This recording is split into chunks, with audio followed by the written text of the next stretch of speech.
জামাতে ইসলামের এই উত্থান এটাকে আমরা কীভাবে দেখি, এটা আমি বহু আগেই বলেছি। বিএনপি হচ্ছে বাংলাদেশের সবচেয়ে জনপ্রিয় রাজনৈতিক দল।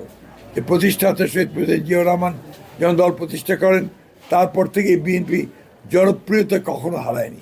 কারণটা হচ্ছে যে বিএনপি সবসময় জনগণের সঙ্গে থেকেছে এবং জনগণের রাজনীতি করেছে। সেটাই হচ্ছে বিএনপির সবচেয়ে বড় শক্তি। একটা কথা মনে রাখতে হবে আমাদেরকে, যে বিএনপি কোনো ক্যাডার বেস পলিটিক্যাল পার্টি না, BNP is a mass base political party. সুতরাং এটা যা চরিত্র থাকে মাসের পলিটিক্যাল, এই চরিত্র নিয়ে বিএনপি জনগণের কল্যাণের জন্য ইতিপূর্বে কাজ করেছে, সরকারে ছিল।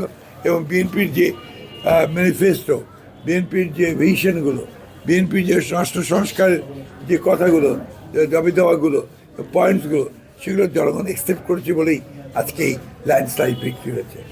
আপনার আরেকটা প্রশ্ন ছিল যে জামাতে ইসলামের এই উত্থান এটাকে আমরা কীভাবে দেখি, এটা আমি বহু আগেই বলেছি যে দীর্ঘ 15 বছর ফ্যাসিস্ট শাসনের ফলে এটা হচ্ছে একটা বিজ্ঞান, এটা আপনাকে পলিটিক্যাল সায়েন্সের একটা অংশ।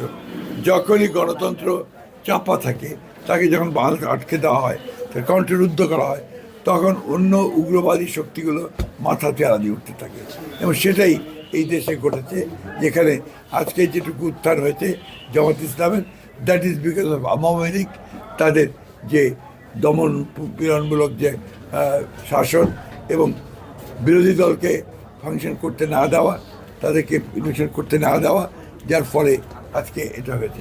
বাট আমি অত্যন্ত কনফিডেন্ট যে বাংলাদেশের জনগণ ইতিমধ্যে তাদেরকে রিজেক্ট করেছে, বিএনপি 2/3 মেজরিটি পেয়েই গেছে। জনগণ তাদেরকে আবারও সুষ্ঠু, সৎ এবং কল্যাণমূলক রাজনীতির মধ্যে দিয়ে সমস্ত অপপ্রবণতাগুলোকে রুখে দিতে সক্ষম হবে। আমরা সবসময় আমাদের যে কমিটমেন্ট, সেই কমিটমেন্টে আমরা সবসময় অটল থাকি। আমরা বলেছিলাম যে ফ্যাসিস্টদের বিরুদ্ধে যারা রাস্তায় যুগপৎ আন্দোলন করছেন তাদেরকে সঙ্গে নিয়ে আমরা নির্বাচন করেছি এবং তাদেরকে সঙ্গে নিয়ে ইনশাআল্লাহ আমরা সরকার গঠন করব।